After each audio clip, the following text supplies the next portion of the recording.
in the bottom to scrape and not allow it to firm across.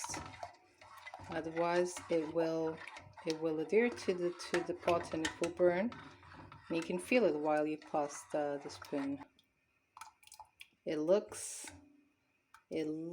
soft, but as I stir around, I feel an increasingly higher resistance.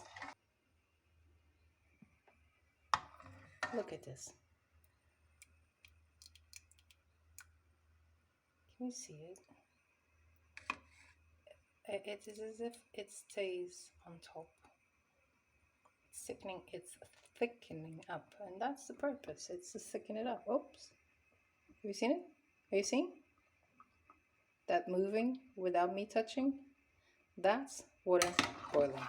Okay, so now we would throw in the cabbage. I don't have cabbage. It's shredded cabbage, Portuguese cabbage, but you can use whatever cabbage you have. Ask, when you're cooking to feed yourself, you can do whatever you want, as long as it's not dangerous, not venomous.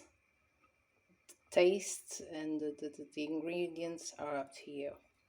I'm going to use what I have. What I have is spinach, but this is definitely not made with spinach. I have never had it with spinach. It's going to be an experiment. This gets taken out in the end, not now. It's always providing flavor, taste food, but I'm getting curious. The raw flavor of the polenta, of the cornmeal, disguises any taste it might have, if there is any. Okay, we are now at 21 minutes.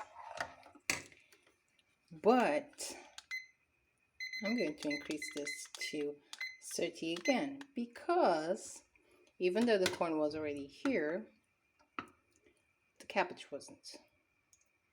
And well, not the cabbage, but if it was cabbage, it would need time to cook. And the last time I made this, I ended up putting another 10 minutes to get the consistency I wanted. It was actually too thinly, not thick enough. So